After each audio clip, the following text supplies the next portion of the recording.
5:30 মতন বাজে। আমি অনেকক্ষণ ধরেই প্রায় রেডি হয়ে বসে আছি।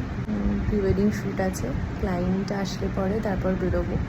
আমি অনেকক্ষণ অপেক্ষা করার পরে তারপর ক্লায়েন্ট ফোন করার পরে আমরা বাড়ির থেকে বেরোলাম, আর ডানলপ হয়ে গেছিল। তো এখানে যেতে যেতে বেশ বৃষ্টি পড়ছিল, ভালো লাগছিল, ওয়েদারটা একদম ঠান্ডা হয়ে গিয়েছিল। আর মাঝে একটু দাঁড়িয়েছিলাম ব্রেকফাস্ট করতে। আর এখানে আমরা অলরেডি চলে এসেছি মন্দারমণিতে। আর এখানে আমার যে আজকের ব্রাইড রয়েছে, মানে ওর ওপরেই আজকে এই লুকটা হবে। তো আমি এখানে একটা ওয়েস্টার্ন মডার্ন গ্ল্যাম লুক ওকে দিয়েছি।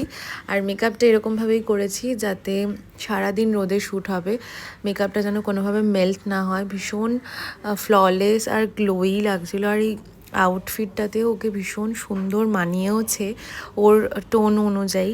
আর এই যে হচ্ছে গ্রুম, দুজনেই ভীষণ সুইট। আমাদের সাথে গ্রুমের মাও গিয়েছিলেন, আন্টিও ভীষণ সুইট। আমাদের এত সুন্দর সারাটা দিন গল্প করতে করতে কেটে গেছে, কারণ মেকআপ করার পর অ্যাজ আমার সেরকম আর কোনো কাজ ছিল না। তো আমি আর আন্টি বসে গল্প করছিলাম। আর এই প্রপার্টিটা আমি একটু ঘুরে দেখিয়ে দিলাম। এটা একদম লাস্টের দিকে ছিল মন্দারমণিতে। আর এই যে আমি, গরমে রীতিমতন অবস্থা খারাপ। তবে আমরা যখন গিয়েছিলাম মোটামুটি হালকা হাওয়া দিচ্ছিল, ওয়েদার ঠিকই ছিল, কিন্তু আস্তে আস্তে আবার রোদ উঠলো, তখন আবার গরমটা লাগছিল। আর এই যে হচ্ছে আন্টি, ভীষণ ভালো আর ভীষণ ফ্রেন্ডলি। তো আমরা একটু বসে এখানে ডাবের জল খাচ্ছিলাম। তারপর আমি মন্দারমণিতে যাব আর ক্র্যাব খাবো না, এটা তো হতে পারে না। তো একটু ক্র্যাব অর্ডার করলাম, আর ক্র্যাবটা দারুণ ছিল খেতে। দুপুরের অল্প করে একটু লাঞ্চও করে নিলাম।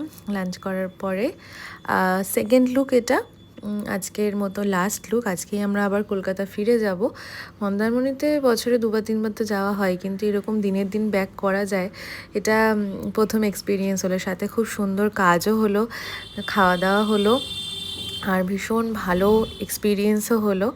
আর এই লুকটা আমি ওর ওপর দিয়েছিলাম, ভীষণ সিম্পল সাটল রেখেছিলাম।